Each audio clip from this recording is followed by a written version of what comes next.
Hey, this is Chris Cotillo of SB Nation. You're listening to the Bandwagon. What is going on, ladies and gentlemen? Today is Thursday, March 29th, 2018. Thank you so much for tuning into today's edition of the Bandwagon, a sports podcast on iTunes, Podbean, and wherever else you get your podcasts. As always, from Titletown, USA, Green Bay, Wisconsin, my name is Alex Strofe. You can find me on Twitter at Alex_Strofe, which is also where you can find the hashtag Sounds of Sports bracket. We're winding down on the Final Four and approaching the championship matchup with that. Joining me, as always, is my right-hand man, my partner in crime, from the University of North Carolina Podcast Lab, Mr. Victor Hensley. You can find Vic on Twitter at Frezeal, Frezeal 33. That's Frezeal 33 on Twitter, ladies and gentlemen. Mr. Victor. How are you doing, my friend? I'm doing well. We have a great interview with SB Nation MLB writer and MLB Daily Dish writer Chris Cotillo. So, I mean, it's a good day. It's opening day for baseball. I'm everywhere today. I'm everywhere. I'm doing well, though. Extremely hyped right now. Bah! And just punched him right in the jaw. I was feeling like Rocky. I got to look at the drunk driving arrest with my fine-tooth comb. What was the last thing you jumped on? The bandwagon. Honestly, the Super Bowl is great. NBA Finals is great. All of March Madness is great. Is there really a better day of the year than opening day? Honestly. It's exciting. It's definitely exciting. I think the opening of March Madness, which we have a couple weeks back, I think that it's when fun. There's 14 games going on of win or die basketball games, doesn't get better than that. But then you have opening day today, which I'm excited. I'm not even a huge baseball fan, but I'm excited. The Brewers are in San Diego. Go Brewers. Ryan Braun's playing first base. Things are happening. I'm going to say hopefully the Brewers lose. Go O's. Play the Minnesota Twins, I believe. It's just hype, man. Only because, first of all, starting today, almost every single day there's going to be baseball, first of all. Number two, we got 162 games for every team.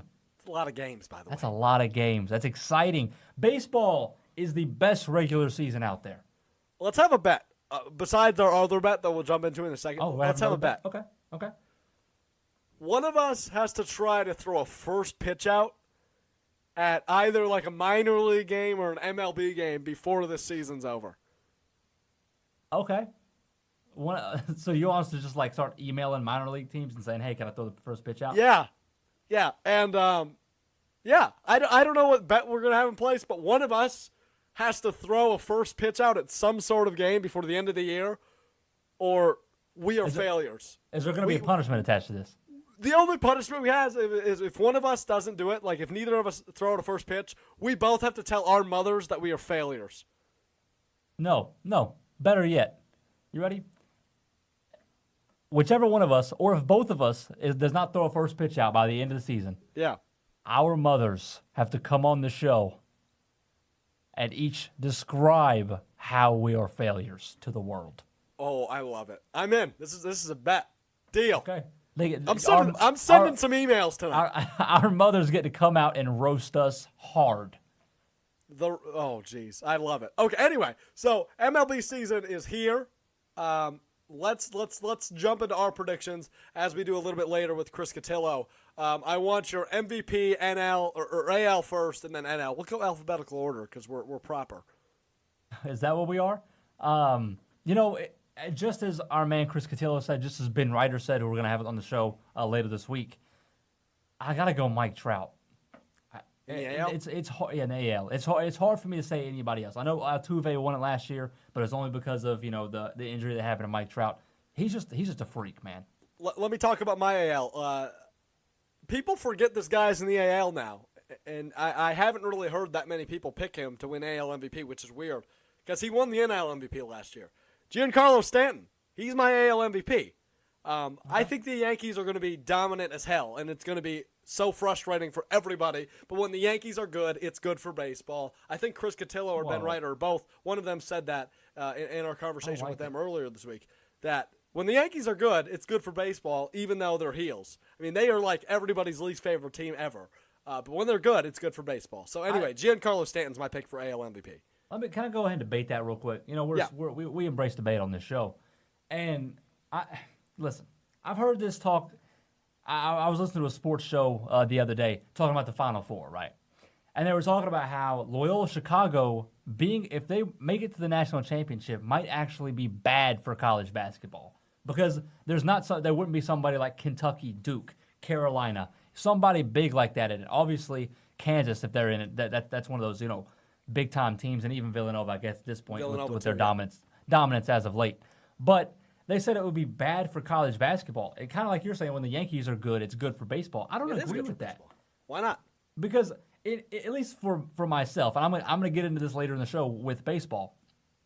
I enjoy seeing these other teams. I enjoy seeing underdogs in the NCAA tournament. I enjoy seeing out of nowhere stories. I enjoy seeing the New York Mets make it to the World Series all of a sudden. Stuff like that. Like, that's the kind of thing I like to see. I don't care anything about these dynasties. If the Patriots went 0-16 next year, I am content. I don't care.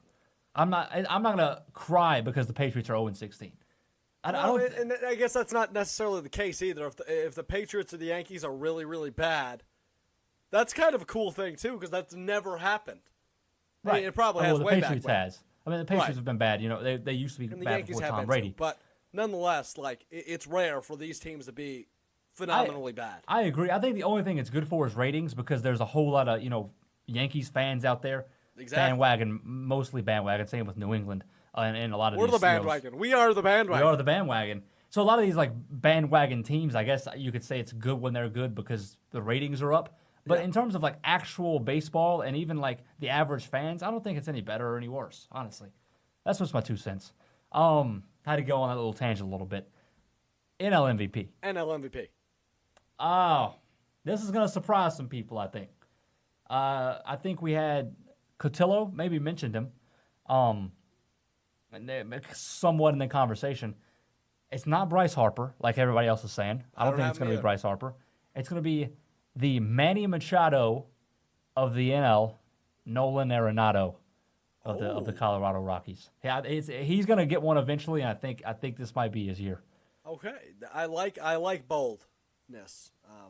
Mine's not so bold. I have a former contender, if not MVP. I'm not even sure, but a guy that's very good. He is the third baseman of the Chicago Cubs. His name's Chris Bryant. He's going to win the NL MVP.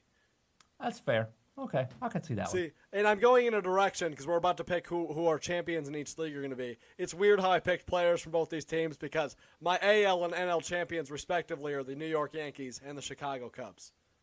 Okay. So you think the MVP star power is going to get him there? Is that what you're saying? I feel like it's one of those years, even though it never happens to be one of those years. You usually have random teams float, which I'm fine with. I love parity. It's something we've talked about many times in the show before. There's parity in the MLB where there isn't in very many other leagues. So I'm okay with that. Nonetheless, I do think it's going to be a Yankees-Cubs World Series. I just feel like those teams are really good. The Astros could slip in there as well. The Nationals in the NL. A couple other teams as well. The Dodgers, I think we talked about off air a little bit too. There's teams that could pop out of, not even out of nowhere, just teams that could pop in to the World Series and substitute in for the teams I've picked. But nonetheless, I'm saying nonetheless a lot. But nonetheless, these are my picks. All right, who you got winning it? When the Yankees are good, it's good for baseball. I got the Yankees winning the World Series. Okay, it's a little early for that. In my own opinion, it's a little early for that. So that's not my World Series. I don't even have them making it to the World Series. I hate the Yankees and I hate this other team that I actually have in the World Series. But before I even say who exactly it is, you mentioned the Houston Astros. They're the best team in baseball. 100%, Yes, they are. no doubt about it. As of right this second, they're the best team in baseball. But as our guest mentioned, rarely do the best teams in baseball win. Exactly. Right? So I don't think they're going to win this year, even though I think they are the best team. They're not going to do it. There's no way they're going to repeat. Repeating in baseball is incredibly hard. My World Series is going to be from the NL, the Chicago Cubs, just like yours. And before the show, you thought our World Series were going to be the same because I said I hate this team. My AL pick is the Boston Red Sox. There's a sleeper out there. There's the pitching in Boston. That's a good baseball team. The pitching in Boston is what's gonna lead them there. They just signed J.D. Martinez as an outfielder. They got Mookie Betts there, Xander Bogaerts. I hate the Red Sox, but they got players on there you just can't hate. And David Price, Chris Sale, Rick Porcello. Like the pitching on this team is incredible. Craig Kimbrell, they're in relief. I can't see another team beating them in the AL. I think they're going to make a magical run this year. I hate to say it, but yeah, Red Sox are going to win the World Series against the Chicago Cubs this year. So we're all about what is that? The AL East, I believe. AL East. Yes, sir. Sorry to your Orioles. I mean, we're going to make the playoffs. We're just not going to. Why you? Let me just real quick. Unbelievable. No. This is not biased, really. Yes, it is. No, it happens every single year. The Orioles are always like fourth in the AL East every single year. That's what they're projected every year. Last year, I'm pretty sure they led the AL East up until the All-Star break. Like they were first in the AL East. They just collapsed at the very end of the season. What they take in the AL East? Fourth? I think they ended up being fourth. No, the Indians are in the AL Central or the AL East? AL Central. It's the Blue Jays and the Rays are the other two teams. Blue Jays, gotcha. Which I don't see the Blue Jays are not a threat in my opinion. I forget they exist. So I forget the Rays exist. Yeah, when they had Evan Longoria in like 2009, that's when they were prominent. And I remember that Joe Madden was. They just traded Evan Longoria away. Yeah, so they don't exist anymore. Like that. I forget they exist. I agree, but here's the thing: is the Orioles have hitters. They can hit home runs like an MFer.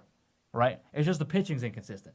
Alex Cobb, Andrew Kastner, they got a little bit of solid, people in their lineup. I think they got a chance to at least make the playoffs. I don't think they're really going to get any farther than that. You want to talk about our bet, speaking of Orioles? Let's do it. Why not? Let's jump into it. So over Twitter, I'll bring it up. Over Twitter, what was it, like a couple weeks ago? I don't really remember the context of this 3 weeks ago, I think you tweeted something about you were excited for baseball. I don't really know how it happened. I think you said you decided to, reply to me and talk trash, as you tend to do. That's me. And you know what? I just said, you know what? Screw it. I'm throwing a bet out there. Whoever's team is better wins the bet. Or if the Brewers are better than the Orioles, you win. If the Orioles have a better season than the Brewers, I win. Now the punishment. It took us a little while to decide on the punishment.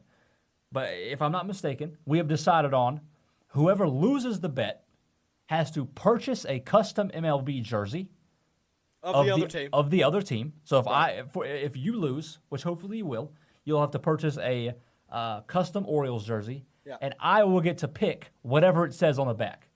Doesn't matter how explicit it is. Doesn't matter. As long as they will print it, we can put it on the back.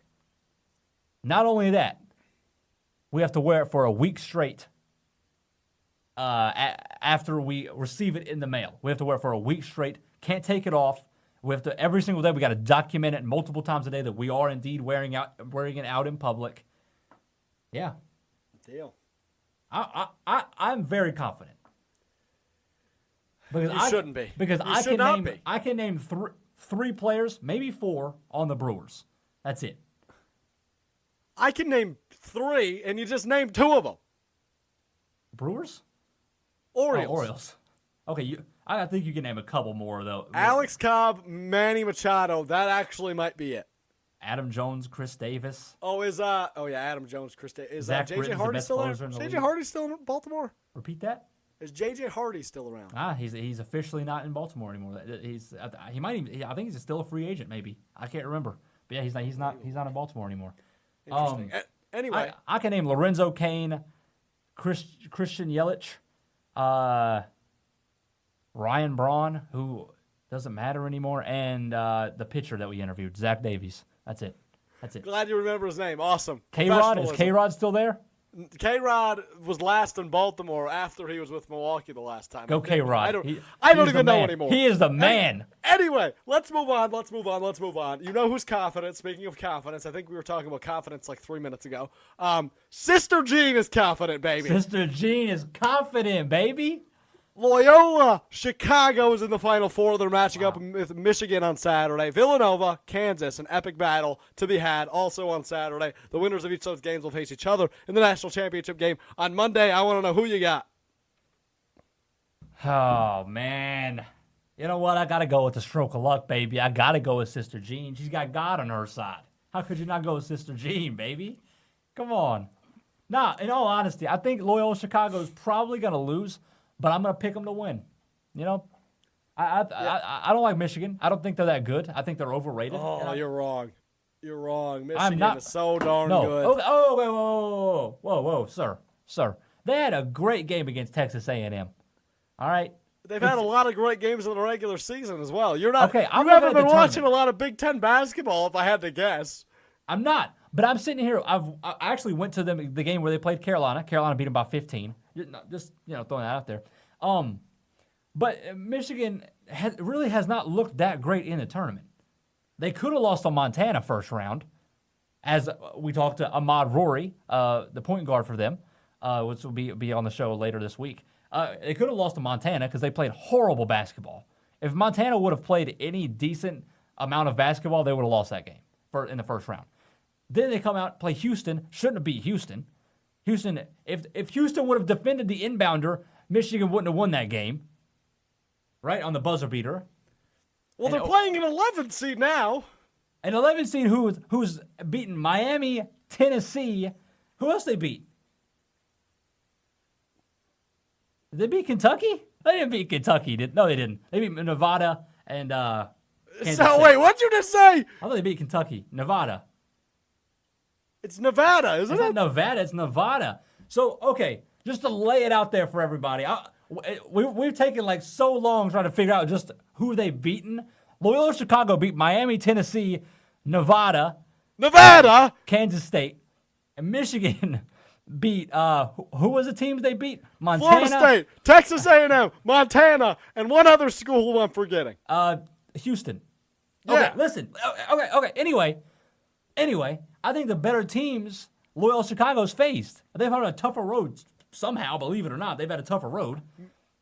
Michigan's winning the ball game. Other side, that's going to be way better of a game. And the winner of that game is winning the national championship. So Probably. Let's talk about the other game. All right, Villanova, Kansas. Who you got? I don't know who's going to win, Alex. Probably Villanova. I don't really want They're them to so win. darn good. Aren't they so good? They're so good. Jalen Brunson's very good at basketball. So is Devontae Graham, though. So, I don't know. I don't know, man. I have my national champion has been Kansas all along. I have to take Kansas, but I think Villanova's going to win, but I want Kansas. I'm going to take Kansas, but I think Villanova is so good at basketball, Alex. They are.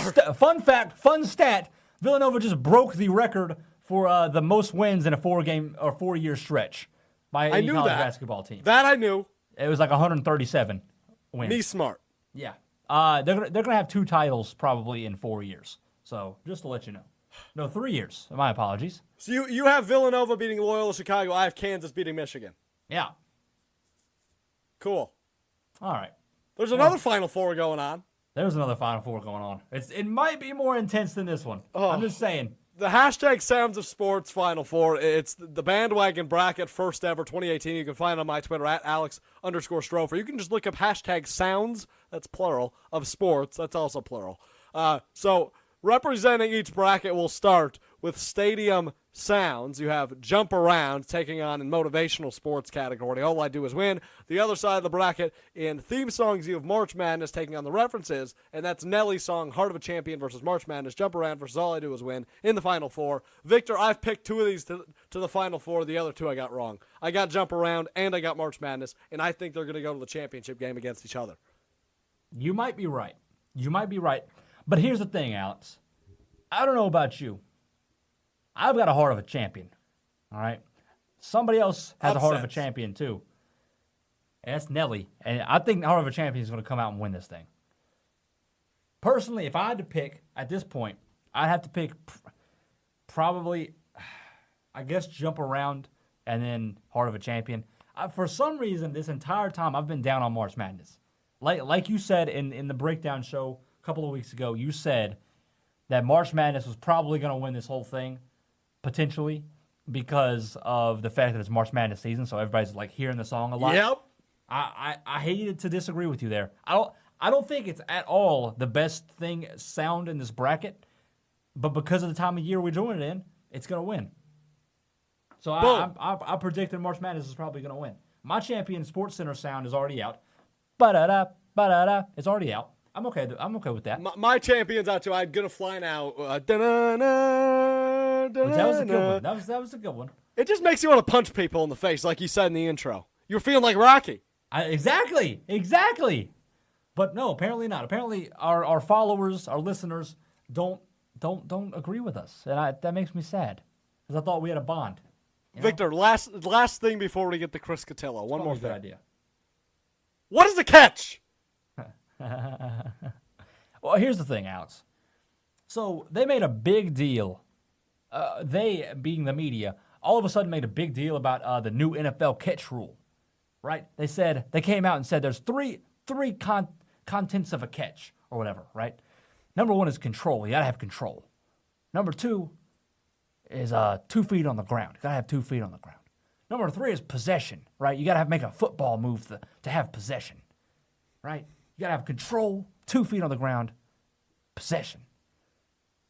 What is the difference? What does that mean? The only difference in this entire rule is the whole you don't have to survive the ground thing. That's the only difference. So Jesse James won't have to happen again. Like, that's great. So thank you guys. You saved us what, like 2 catches a year? I still want to know one thing, Victor. Victor. What?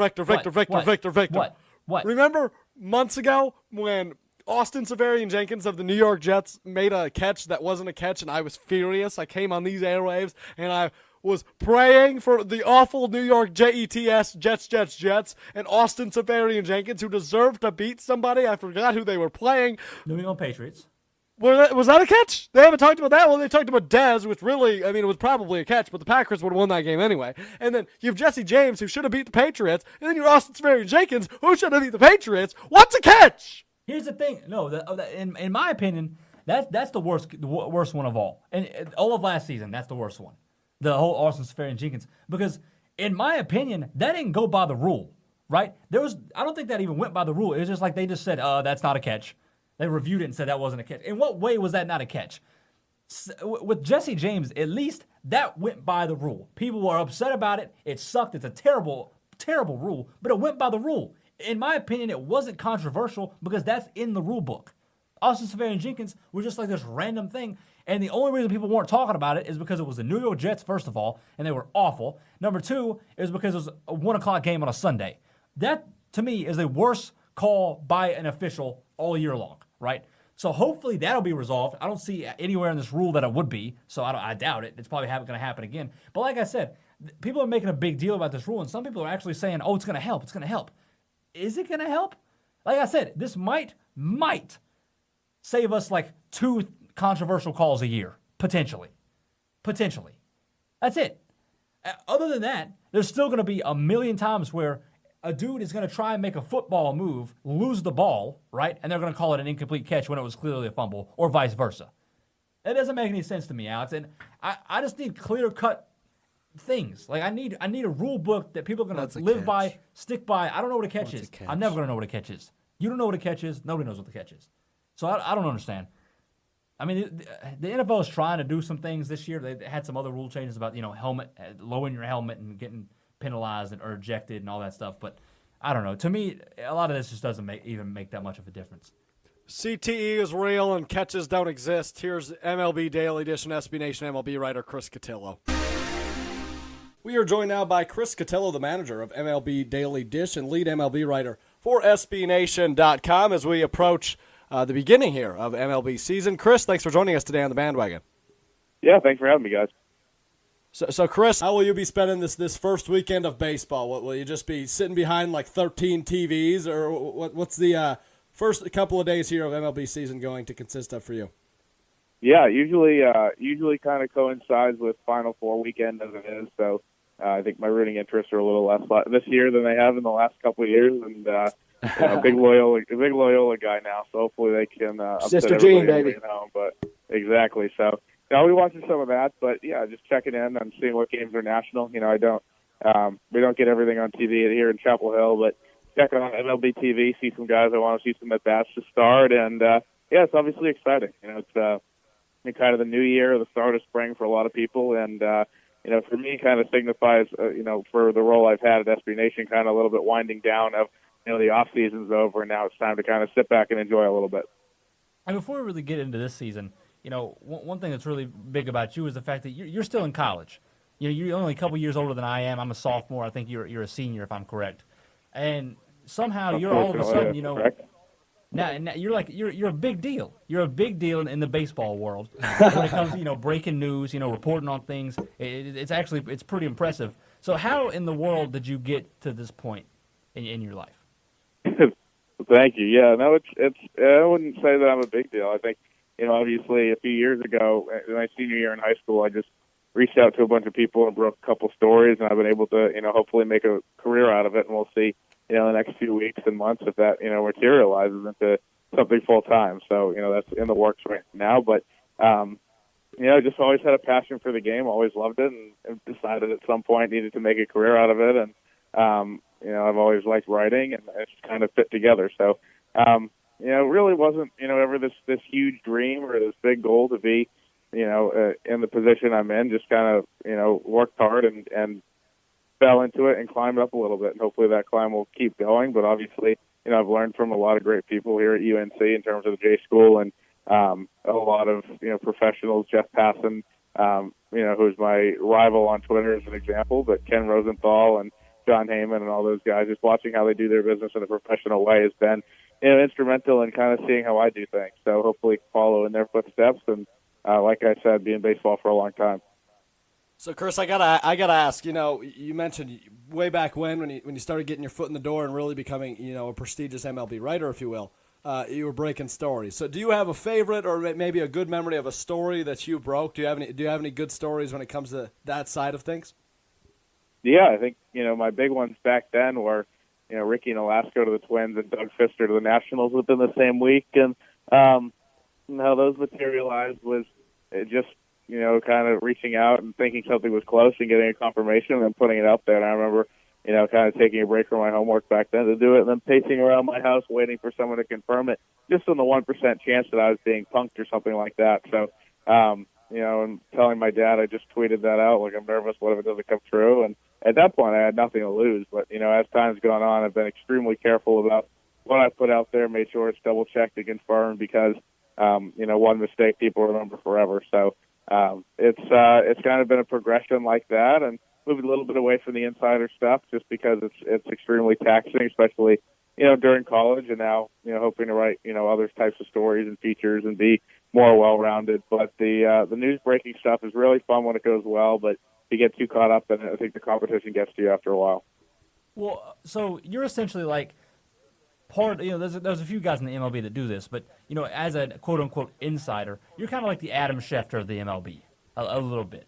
So how I don't really know what I'm even trying to ask is, like, how do you get these sources? Like, do you just text random people and they all of a sudden, like, know things about Doug Fisker? Like, it's insane to me how even guys like Adam Schefter or like Chris Cotillo or whoever, it's just like, how do you guys get this information? Like, obviously, I don't want you to give me the names of any of your sources or anything like that, but how does this happen? Yeah, no, I would never put myself in the same sentence as Schefter or even Rosenthal or any of those guys. Those guys worked their way up and made connections over being, in Rosenthal's case, at the ballpark for decades. And for me, it was from my living room or from my apartment here. It's like just emailing and DMing, and social media, I think, has really equalized the playing field a lot and really leveled it for a lot of people. But it's just about trying to build relationships and seeing what I can provide for people, what they can provide for me, and just kind of going back and forth like that. It's very hard to do that from a place where I'm not in the ballpark every day, and that will change, as soon as I graduate and, spending a lot of time at the ballpark this summer. But it's just going to be, it's just been, kind of all through technology, and it really is about kind of having that symbiotic relationship where you're trying to, help them out and get stuff all at the same time. So let's move into this season, Chris. Obviously, it's been quite a hectic and amazing and insane offseason, if you will. There's probably a few obvious answers for this next question, and we'll dive into some of them a little bit if that's all right. But I just want to know right off the bat, what was the biggest and most important move, if you will, of this past offseason? Yeah, I think obviously, Stanton is the first one and probably the biggest one.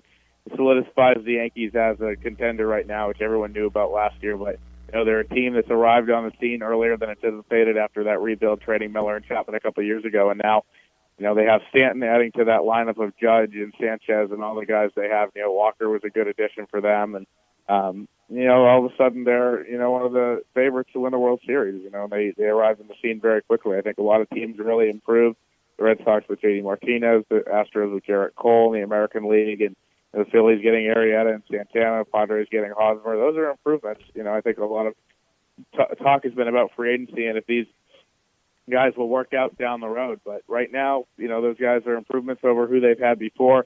But that Stanton move, when you acquire an MVP to a team that was one game away from the World Series, that's scary, and especially with all the guys the Yankees have under control for a long while. So, we'll see if that actually comes to fruition or not, if they can win a World Series in the next couple of years. It's a lot easier said than done, but they're really in good position to do so.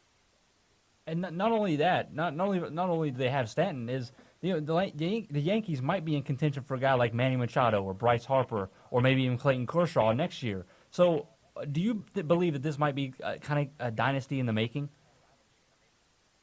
I think the Yankees are always, potentially about to be a dynasty in the making, just because of the history and the money, obviously, in that grand stage in New York. I think it always is. They're the preeminent team in baseball and always have, and you can see with the 27 World Championships. And this is a significant championship drought. We're going on 9, almost 10 years since they last won one.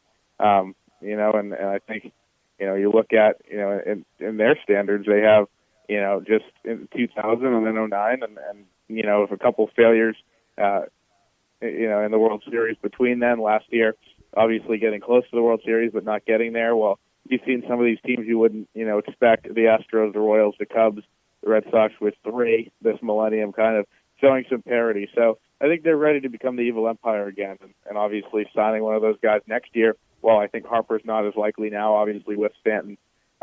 If you have a guy like Machado, a guy like Kershaw, or some of these lesser guys that are going to be out there who are still very good, yeah, they are threatening to be a dynasty, and teams like the Red Sox and the Indians and the Astros, who are also contending in the American League, have to be wary of that. And Chris, I can't help but bring up the fact you are from Boston, so I imagine your love for baseball probably derived and began with the Boston Red Sox. I can't be too off point with that, am I?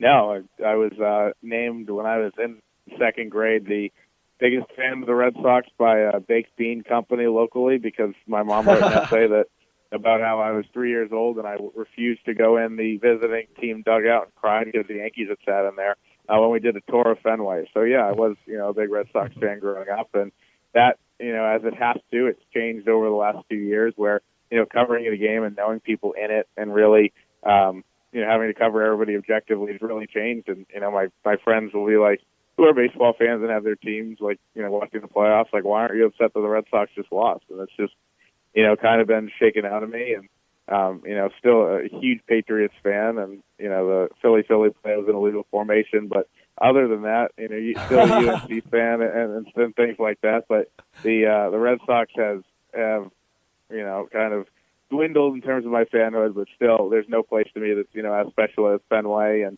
the memories that I've had there growing up. So I know you're lying if you're going to tell me that the fact that the Yankees have acquired Stan and already have guys like Judge, you're lying to me if you're going to say that did not make your blood boil a little bit in early December when they acquired the NL MVP.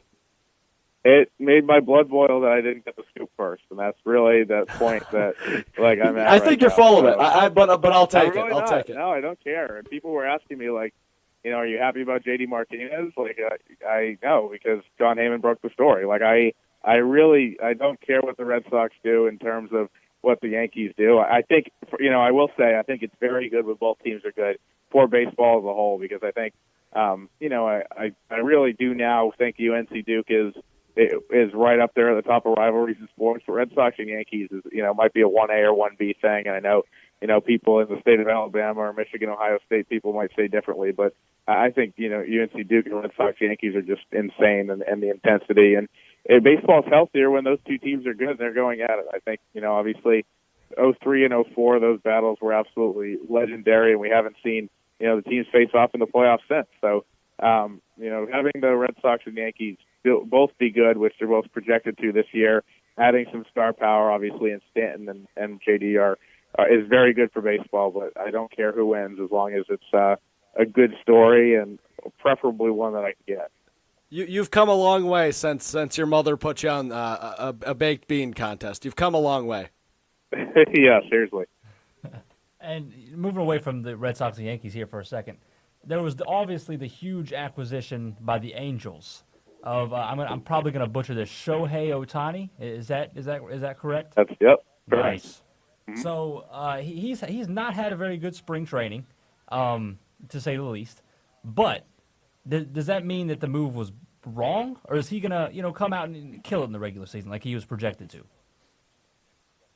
He's the kind of case where I feel for him because he has what I kind of refer to as the Harper problem, where Harper is a perennial MVP candidate, and people look at him and his career as a disappointment. Strasburg, was the best pitcher in baseball for the second half, and as a Cy Young candidate has been excellent, and we got rewarded with an $175 million deal, and he, is a disappointment in some people's eyes just because of the insane hype both of those guys had as amateurs. Harper obviously being on the cover of SI at 14 or 15 or whatever it was, and then Strasburg being like the number one most dominant college pitcher and college prospect. We've seen it a long time. Ohtani's falling into that where, when you're dubbed the Japanese Babe Ruth at 22 or 23 years old, there's no living up to that no matter what. So I think it's a problem.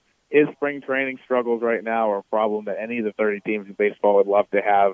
He's under control for 6 full major league seasons at the price of like less than $3 million because he signed under 25. The Angels won the lottery there, and a lot of people have said it that way. And they have him for 6 years to develop him. If he has to go to the minors, and not start that service clock necessarily, that's no skin off their back. It's just all about the hype. The hype is the only thing driving it right now, and I think, he's fully expected to be in the majors. And if he struggles early on, think about all the changes. I can't imagine going to, I just think about if I went to cover baseball in Japan at 22 years old, I had no idea what the hell I was doing, and this kid's actually going to play it with, the eyes of literally the world on him. So it's not something to really worry about just because he's struggling in spring training. People and cameras are going to be on him for, the next few months, and if he struggles, people are going to say, oh, it's a bust, and you can't look at that as a bust until the 6 years is up. It's a great move by the Angels. It's one that any team would have made, and, I really, really hope people give the kid, it's weird calling him a kid, he's older than me, but weird I hope people don't label him a bust too early because it's a long process. So I probably won't ask you about Rookie of the Year too extensively because that's usually pretty hard to predict. But do you think Ohtani has a legitimate shot to be the AL MVP or Rookie of the Year rather? Yeah, he does. I think this class, there's a lot of guys. I think there's a lot of guys in the White Sox, system who could shine and be there. And Devers in Boston, I think, is a guy who I believe he's eligible. I'm pretty sure he is after coming up late last year that.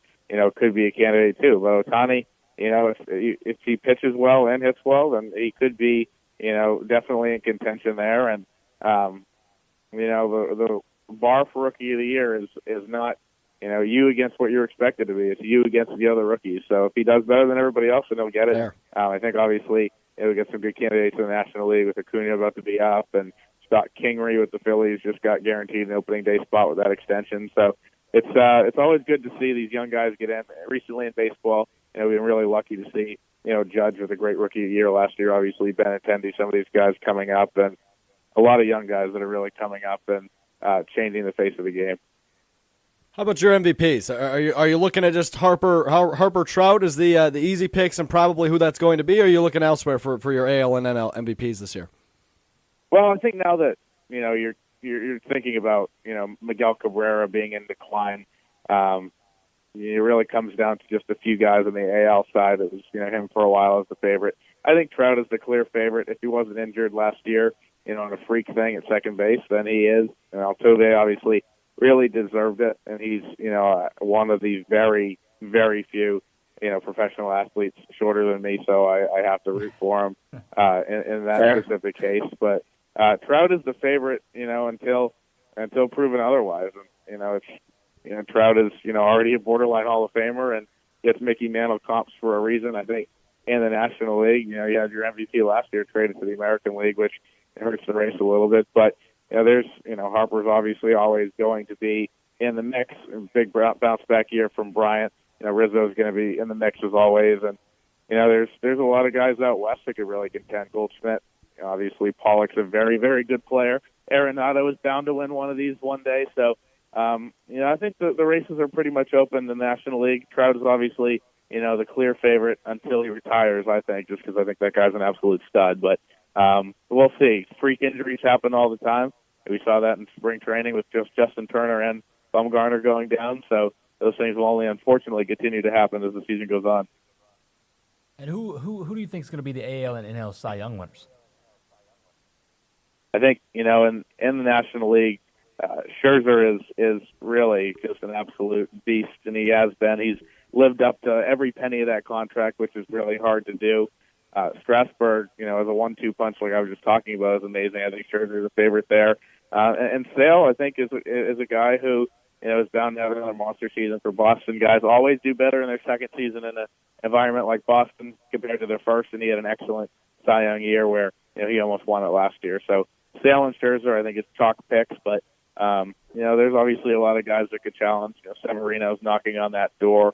I think a lot of people are expecting a huge breakout from Archer or Stroman after, maybe not living up to the expectations last year. And then, out west, obviously, you have some real good candidates in that Astros rotation, Verlander, Keuchel, and now Cole.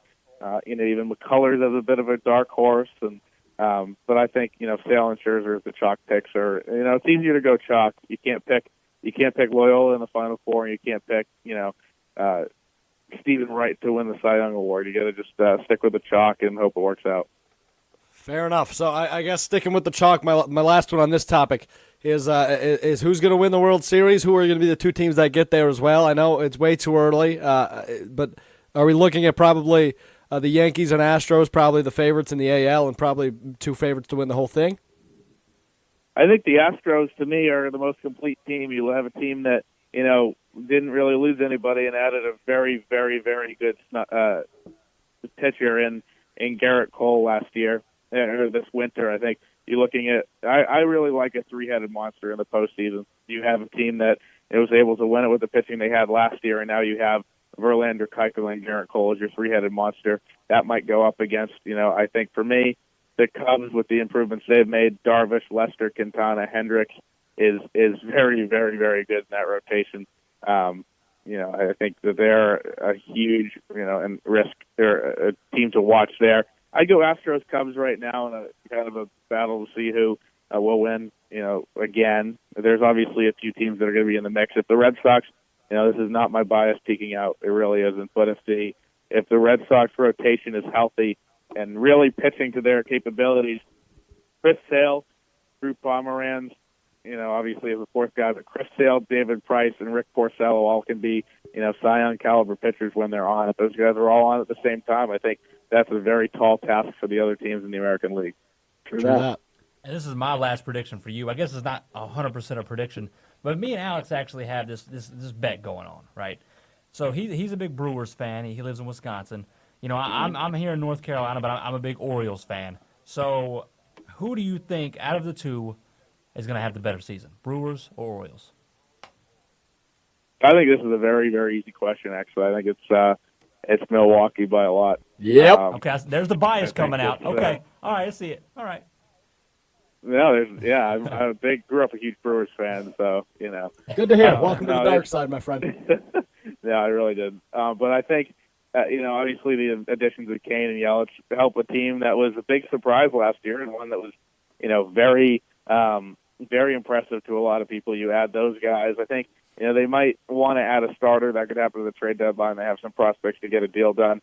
With the Orioles, it always comes down to pitching. I did really like how they went out and spent some money on, obviously not just Chris Tillman, but actual pitchers and Andrew Kashner and Alex Cobb. I still think, the Orioles, if they're hovering around 500, need to trade Machado, need to trade Zach Britton at the trade deadline. I think that their threshold for, where they are is at the trade deadline is going to determine the future of the franchise for a while. And I think they should have shopped those guys harder a year ago, decided not to, even after declaring that they were going to sell. really comes down to an ownership decision, and there's a lot that's screwed up with that organization at the top. But for me, I really would take the Brewers in that bet. Yeah, I can't really argue with you about the front office in Baltimore. It's pretty bad. I'm not gonna lie to you. So yeah, the worst part of that is not dipping into the international market at all. And if you look at those numbers and how all the top prospects in baseball are all international guys, and they refuse to dip in at all, it's pretty bizarre. yeah, I don't really understand I don't understand really the strategy of the Orioles front office whatsoever, because it's like they don't really care about pitching that much. This offseason they finally did a little bit about pitching. They don't do anything with international players. They just don't try. I don't understand. But anyway, so I actually have another quick question. So we talked to Ben Ryder from Sports Illustrated just a little bit ago, and we asked him about this. So we have an idea. How about me, Alex, you, and Ben getting a 4-man fantasy baseball league? We'll kill it. Everybody has star players. Let's do it. I don't do fantasy baseball. It's just another thing to stress out about during the season. Oh, so. man. It's Hit me up I don't. But if you hit me up during football season, as long as I can take Brady in the first round, I can do it. Oh, I will let you take Brady in the first round all day if you want to. Yeah, you can have him. You can have It him. works out every year. It works out literally every year. I'm always in contention. People laugh on draft day. I take Brady, I take Gronk, and I take some slot receiver that no one's heard of on the Patriots, and I'm at least in second place. A slot receiver no one's heard of, he says. The Patriots way. The slot receiver no one's heard of. I was convinced they were going to draft Switzer, but it didn't happen. So I honestly, I thought the same thing. Don't worry. And actually, speaking of Carolina sports, my final question to you is: you're a big UNC guy. You go here, and you're also a big baseball guy. So I'm still salty about this. What in the world happened in Carolina baseball last year when they lost to Davidson?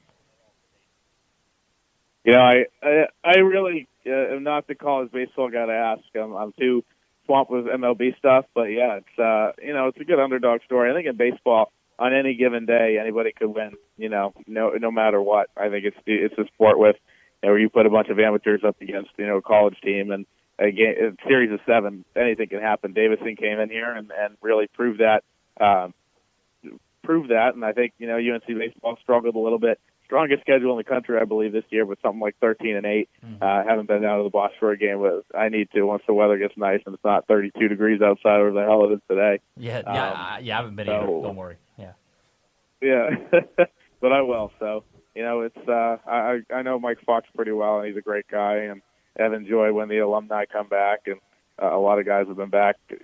Andrew Miller and Kyle Seager and some of those guys, and it's a program that's really. Last year, a lot of people don't know this. I think a lot was overshadowed, obviously, by, the national championship in basketball and then number 2 overall pick in football. But the Carolina baseball team had one of our commits was, speak R like I'm on the team. One of their commits was 6th overall, and then they had pitcher J.B. Bukowskis go 15th. Shortstop Logan Warmoth was 20th, I believe, and then I know fielder Brian Miller was like 35th. So 3 picks in the top 35, 4 if you include the recruit who is committed and obviously will go pro and make $2 million instead of taking an LFIT class here. But that's pretty impressive as well. Well, Chris, we appreciate your time. Sorry about the heartbreak, but I think you'll be okay because baseball is back, and that's always good words to hear. You can find Chris on Twitter at Chris CHRIS Cotillo COTILLO, all one word, even though it's 2 words. It's 1 word on Twitter. Chris, we appreciate you taking the time to talk to us today, and baseball's back. Yep, thank God. Talk to you guys later. Thanks. Thanks again to MLB Daily Dish lead writer Chris Cotillo for joining us today on the Bandwagon. Thank God. Talk to you guys later. Thanks. Not sure that's exactly how that went, but that is one of your favorite quotes, isn't it? I think that's the best exit I've ever had from an interview. On the show, not on the show. Best ending to an interview anybody's ever given me. I don't know why I think it's so funny. I just love how he's like, yep, thank God. Talk to you guys later. Thanks. That was it. Then he hung up. I know. He didn't even give us like a real chance to like say bye. He just like hung up. It was good stuff. Chris is the man. Fellow Tar Heel. I'm just saying. I should probably switch my hats. Bad radio. Go Heels. Go Heels. Here we go. There you go, buddy. Oh, I know man. you can see me. Bad radio, but I just put on a Okay. Tar Heels hat. So anyway, Go Wheels. it's baseball season. If you haven't been aware of the last, whatever it's been, 45 minutes. Skitty papa. Scoo-ba-ba-ba. So let's do a Take 5. We haven't done a Take 5 in a while. Let's do Take 5 Things of Baseball season. You go first. I always go first. So go first. I'll take it. All right. All right. My Take 5. You ready? My number 5. I'm a big fan of the ballpark. The ballpark. I just love the ballpark. I don't care what ballpark. Camden Yards, the one in San Francisco, Fenway, and the one in New York, whatever it's called, Yankee Stadium. Now it's stupid. Wrigley, whatever. I just love the ballpark. Miller Park? Miller Park. Yeah. It has a retractable roof, so that's kind of neat. The Tropicana Field down in Tampa. Yeah. That place has Tropicana is juice, isn't it? It is. It's orange juice. Wow. I think. Incredible. Or maybe it's other kinds of juice also. Maybe. Sorry. It's possible. Don't mean to discriminate. Brand yourself. Tropicana. Yeah, whatever that means. My number 5 is pitcher home runs because there's nothing cooler in baseball. Well, there is other cool things in baseball. But one of the coolest things in baseball is when your pitcher hits a dinger. That's exciting stuff. Bartolo Colon, baby. He's a big Bartolo boy. Colon. He is a Is he he's still a in big the one. league? He's old and big. Yeah. I think he plays for like the Rangers or something like that now. Nice. Something like that. Good Yeah. for Bartolo. Good for him. You know what? My number 4 is something. It seems like during baseball season, especially once the NBA Finals dwindle down, really baseball is the only thing going on. 7 out of the 10 things on the SportsCenter top 10 are going to be outfield catches. So that's my number 4. Is just SC top 10 web gems, the outfield catches. You're a big web gem guy. I am a big web gym guy. It'll be like kind of like a routine, kind of just like a diving catch. And ESPN's always going to put it on the top 10, and they're always going to be freaking out about it. Yeah. I don't care who it is. Every single time. It's crazy. Do you remember in the home? Well, obviously you remember this, but in the home run derby, they always have like 100 kids in the outfield. And I think the first year they did that, so it must have been like 2012, 2013. There was a kid that dove and just made a phenomenal catch in the outfield in the home run derby, even though it didn't matter at all. It made number 1 on SportsCenter and baseball See? tonight. There you go. No, it was a phenomenal catch by like a 12-year-old kid in the home run derby, and it was hilarious and awesome. One of those things that I just Okay, do we need to try and also not only do we have to throw out a first pitch this year, but we have to both be one of the home run kids in the home run derby? I think you got to be in the Little League World Series for that, and I think we're a little bit too old. We could coach. We could coach. Okay, we'll coach the outfielders. Oh. Yeah, we'll tell them how to. We'll have a whole like a training camp. We'll dive for catches and stuff. It's gonna be fun. This is phenomenal stuff. Was that your cellular device? It was actually my computer being my cellular device. Yeah. I apologize for good. the interruption. Please silence bad your radio. cell phones. Silence your cell phones. Bad radio. So my number 4 is rally caps because you can never have enough of flipping your hat inside out. I can't do it with this hat. You just tried, and that's also bad radio. I don't think rally caps are very good. I'm more of a fan of like rally things, like when they set people on fire and stuff like that. You know what I mean? Yeah. Like to me, rally caps are just like it doesn't work half the time. You just put your hat inside out and say, "Okay, we're rallying now." Like what? Like you're down by 7 innings in the bottom of the 9th with 2 outs, Ronnie. What are you doing? 7. It's even worse when like Little League World Series kids and stuff do it. When they're just like, it's just like they see major leaguers do it. They're like, okay, we're also gonna turn our hats inside out and backwards and put them on our feet, and that means we're gonna come back and win. Like, no, probably not. Your team's losing 14-0, so Timmy. Probably not. Take that, Timmy. My number 3. It's really hard to beat this, Alex. A nice, good, cold, hot, ice fire walk-off home run. When you just see it, there's one dude on first, and you just see Edwin Encarnacion just up there and just swinging out of the park to beat the Twins. You know what I mean? Like it's just, I don't care when it is, what time of day it is. Walk-off homers are the best. Respect, and yes, you used a lot of contradicting. What's the word I'm looking for? Adjectives. Yeah. Icy What hot? are they called? When it, juxtaposition or something? Juxtaposition. Yeah, something like that. Slippery, That's the literary term. Slippery slope. Anyway, so my number 3 is organists. It's underrated here. My number 3 is organists. So when you go to the ballpark, speaking of your number 5, every ballpark has an organist who plays dun, dun, dun, dun, dun, dun, dun, dun, dun, and a bunch of other stuff. So organists, we're getting an organist on the show before the All-Star break. Mark it. I don't know how many actual parks have organists at this point in time.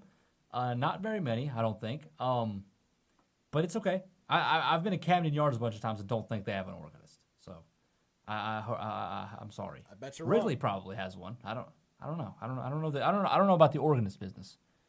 My number 2 is I wanted this to be my number 1, but I just can't because my number 1 is so darn good. My number 2 is, have you ever, it's summer, so school's out. You're just sitting there on a Thursday night. I'm setting the scene. I'm a storyteller. That's what I do. You're sitting there on a Thursday night in your room with a bucket of Oreos beside of you. It's 1:30 in the morning. You flip on ESPN and they got baseball on Thursday night or whatever, and it's a good Diamondbacks Dodgers game, and it's in like the 19th inning. There's nothing better than that. When you just when you're watching a live sporting event at like 2 a.m. and you just can't. Yeah, like It's a good time. That's like the two things I love. Or no, I'm gonna say them. I haven't said them yet. Is late inning baseball games and like during college football season when it's like Pac-12 games at late at night. Like those are the best things. I don't even care about the teams playing. It's just like it's so fun to have a live sporting event on. It's great. 2 a.m. At 2 a.m. Like it's fantastic. So there you go. That's my number 2. My number 2 is, you'll get a lot of these, but speaking of Sports Center top 10, you're gonna have a home run or a foul ball to like the 14th row, and you're gonna have Mr. Mom, aka a dad, holding his baby incorrectly in one arm, his beer in the other, and he's still gonna manage to catch that foul ball. It might give the baby a concussion, but he's gonna do it. Yeah, so my number 2, I titled it Balancing Handheld Objects. Okay, I love your titles. That's really good. Thanks, man. On number 1. And my number 1, which easily beats your number 1, hands down, I'm sure. My number 1 is just the simple fact that during MLB season, the teams play every single day. If you're a fan of a team, getting that notification that the game's about to start every single day, just about, it's amazing. It's just like, you know what? I just got out of class, just got off work. Oh, what am I gonna do? Oh, the Cardinals play tonight. How cool! Yep. It's just every single day you get to look forward to your team playing it, unless your team sucks and then you just really want the season to be over. And you get that notification and you're just like, oh my God, I hate myself. But for the majority of us who have decent teams, at least, it's fun. Victor, I think I might win. So my number 1, and I'll get here in a second, but you might have seen this week, it went viral, the Texas Rangers, their new dilly dog. It is a corn dog, or I guess we'll work our way inside out. So on the very inside, of course, you have the hot dog. Around the hot dog, you have a pickle. And then around the pickle, you have the bread. A dilly dog. So my number 1 is outrageous ballpark food. Because I remember I got some buffalo chicken mac and cheese French fries at Miller Park last year. And it was absolutely delicious. Yeah, Outrageous ballpark food. I'm pretty sure ballparks just try to kill everyone. With the food that they serve, it's kind of unreal. It's awful. It's just terrible, Alex. Can't be good for you. No, the two things you listed just sounded like they would kill me as soon as I put them in my mouth. But it would be a delicious death. Maybe. Probably not. Probably not. Fair enough. All right. Let's suggest some things. I would love to. Because mine, I'm sticking with baseball, man. You want to go? It's baseball. Yeah. It's baseball fever. I've actually got 2 things to suggest. 2 of them. It's a twofer, Alex. It's a twofer. Twofer. Twofer. It's kind of like a gopher. No, not even close. Sorry about So I've got two suggestion circles. As I mentioned, it's a twofer. I got my first one. All right. I'm sure you've seen this video on Twitter, maybe. Have you seen the Adam Jones MLB The Show celebration? I have not.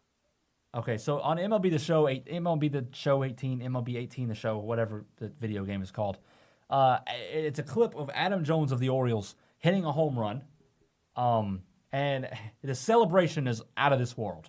He, like, slowly trots to second base and, like, does a little dance, and then he slowly, with his arms out like a jet, goes to third base, where the third base coach is, like, pretending to throw popcorn in his mouth. And he's catching it, and then he like keeps running like a jet all the way to home plate, like as slow as he possibly can. And then he and Chris Davis are standing beside home plate doing the Macarena, and then they like do a little twirl, and then the celebration's over. It's like the greatest looking celebration. It's like 35 seconds long, and I'm just like, my suggestion is that I'm hoping that real MLB players will take a page out of this book. And they will finally, like, instead of just doing, like, little normal home run trots or, like, pointing to the sky when they hit home plate, I want them to just go all out. The NFL did it. The NFL legalized celebrations, and everybody went wild. I really want the MLB. I don't care about bat flips anymore. I want to see Macarena after you hit home plate. I want to see, like, spitting on people or something. I don't care. Just do something. Just get hype. Make it last a minute and a half. I don't even care. You want to complain about the game lasting too long? Well, don't let Adam Jones and family and company be hitting home runs all the time. All right? It would be amazing to see them celebrate like that. And I'm sure there will be a lot of ejections because there'll be probably a lot of anger by the pitchers. But that's okay. My second one. Alex, Twofer. This is It's a twofer. It's a twofer. My second one is a little more serious. What is minor league baseball doing, Alex? What are they doing? They're trying out some new rules, Victor. They're trying out some new rules. And a few of those rules include a 15-second pitch timer. I'm not going to mention this one yet. I'm going to skip it. 15-second pitch timer, limiting mound visits to something like 6. And then finally, my least favorite, starting extra innings with a runner on second. Alex, what is that supposed to do? Yeah, the extra inning one's dumb. What is that? The visits to the mound they're doing in major leagues, aren't they? I don't believe so. I think they are. That's okay with me. I'm fine with the visits to the mound thing. Sometimes it is a little excessive. But in terms of the pitch timer, I think having any sort of pitch clock is dumb. It doesn't make any sense to me because, like, why? Like, I understand when you speed the game up, and sometimes it does take a little while. But you got the pitchers, got to be in their rhythm, be in their flow. Like, they don't need to be rushing stuff. Like, that's not going to be fun. And then second, starting extras with the runner on second. Like, why? You really can't watch extra innings that badly. Don't watch the game then. That's the thing, Alex. Is extra innings are the best part of baseball. It is the best part of baseball. So you want to go ahead and start it with a runner on second? Like, why? Here's the thing, Alex. My biggest pet peeve about the people that complain about baseball literally just don't watch baseball. If you complain about how long the game is, how boring it is, quote unquote, just don't watch it. You don't have to like it. But for those of us that love baseball, want to watch full-length games, even if they're 5 hours long, let us live. Let us live our lives. Don't try to ruin the game. So my suggestion is minor leagues stop, and also fans who aren't actually fans who want to complain about the game. It's been like this for 100 years. Y'all also got to stop. Chill. Just chill. Thank you. You good? You good? You all right? I'm good, man. I'm good. You turned the suggestion circle more into a soapbox, but I'm going to suggest some things as well. Victor, let me propose something to you. I'm going to say a couple things. Propose some stuff. And I'm going to ask you what they have in common. American Idol, Jersey Shore, and Roseanne. Okay. You know what they have in common? Annoying supporting characters. Sorta. Okay. They're all based in the United States. I'm just going to let you stop there. They all are experiencing reboots in this year, 2018. American Idol, already underway. Roseanne premiered Tuesday night, March 27th, and that was the big buzz. And Jersey Shore coming later this year. Now, the new American Idol apparently hasn't been awful. A couple other shows. Katy Perry's a judge. It's been awful. Continue. She's making a lot of headlines, but that's beside the point. And Roseanne, a show that ruined my childhood, is back. What? I had legitimate nightmares when Roseanne was on Nick at Night. Because Roseanne, I'm still having nightmares. I'm having flashback PTSD of Roseanne right now. Hey. She scared me, man. But anyway, you need to stop the reboots. Because like 60-year-old women, excuse me, are excited about Roseanne coming back in 2018 on ABC. That show was horrendously bad. And now they're bringing it back. Stop the reboots, man. You're trying too hard. Original content. I'm suggesting they stop the reboots. I'm having nightmares. I need to go to bed. I think that is what you're suggesting. Yeah, I'm not a big fan of the reboots either. Like, how about you be original? Like, be creative. You know what I mean? But remember when they did Full House? They made it into Fuller House. Yeah, that was awful. I watched it. I watched the first season, and I like binge watched the first season, and I realized, wow, this is a waste of my time. And I never watched it. I think they're still going on Netflix too. It is, I believe. It was god awful. Yep. Terrible decision. Oh my god. Anyway, let's move on. Jump on a bandwagon. Final segment. Keynote segment. Let's jump on bandwagon. So the bandwagon I'm jumping on is whacking balls. That's not euphemistic. All right. Yes, awfully. So it's baseball season. We've talked about that all episode. Sure have. It's nice out. Guess what I did on Wednesday, right? Wednesday, Victor. You whack some balls, I'm assuming. I did whack some balls. I played tennis for the first time in 2018. Wow. It's whacking balls season, Victor. Baseball's back. Tennis is back. Tiger Woods is back. It's almost golf season. Hasn't it been golf season? It's golf season. But in Wisconsin, it hasn't been golf season. You're this excited about this. It's whacking balls season. I'm jumping on the bandwagon of whacking balls. I love it. I love the whacking ball sports. I'm a big tennis guy. You know I love Wimbledon. That's my ish. Andy Murray, baby. That's my guy. I out-tennis myself today. My wrist is sore. Look at that wrist. Bad radio. But you did flick your wrist. Alex did flick his wrist.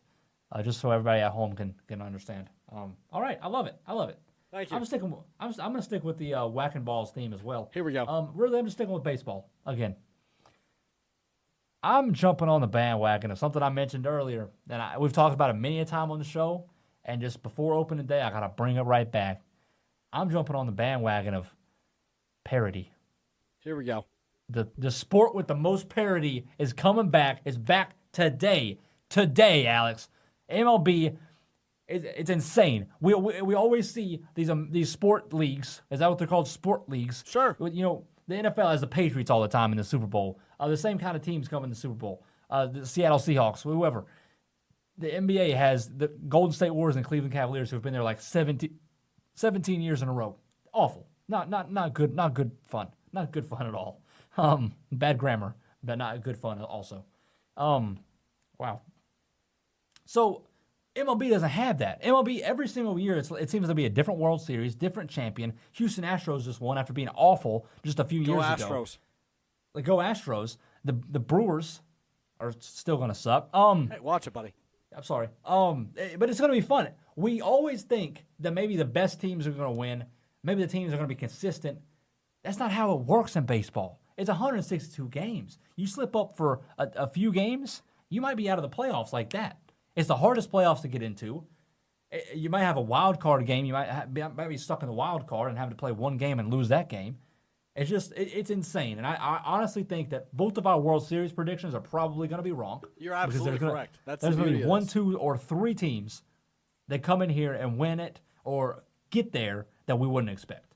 And I love it. That right there is the core of why baseball is great. I wanted to put that on my Take 5, but I wanted to save it for my bandwagon. I'm jumping on the bandwagon of MLB's parity. Respect. Well, parity is back. Baseball is back. Whacking balls is back. Thank God. Talk to you guys later. Until next time. For Victor at Freezeel33. Yes, sir. Connect with the show on Twitter using hashtag BandwagonPod. You can find me on Twitter at Alex_Strofe. That's all I got. Until next time. Catches don't exist. CTE is real.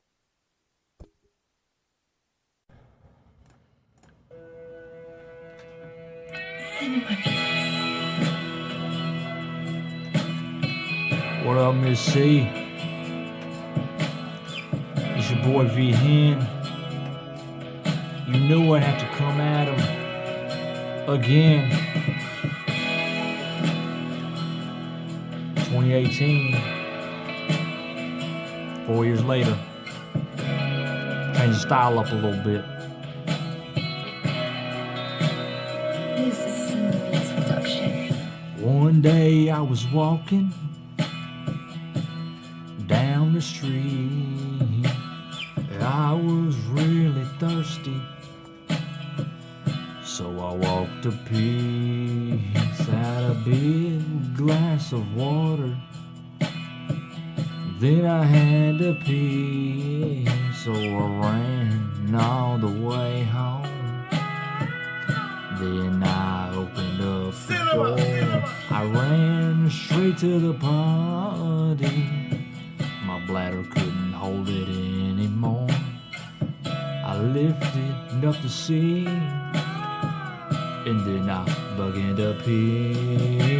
They went from the kidneys to the ureter, down to the bladder, where it all matters. Then through the urethra, where I'll have to release you out the urinary meters. Then it exited my penis.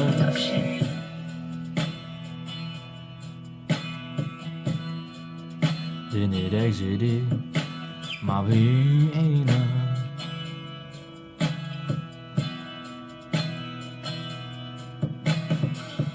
Later on that night, I had a pain that I couldn't fight.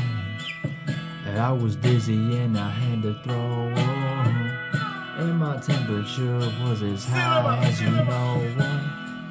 I couldn't take it anymore, so I had to go to the doctor. I got checked out. Yeah, boy, was about to pass out. Then the doctor came in to give me my diagnosis. Last night I was up until 10, worrying about this prognosis. He said, well, Houston, we have a problem. I said, whatever it is, Doc, we're gonna solve it. Tomorrow's production available in today's morning. I'm about to put down this microphone. I'm about to put down this microphone.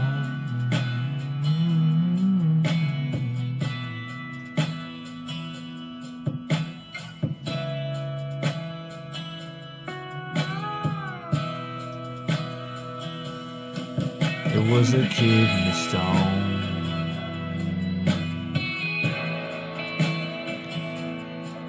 It was a kidney stone.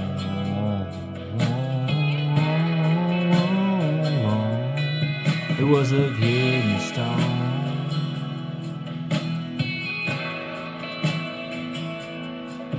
And we out. This is Drive a safe. production. Thank all. It was a kidney.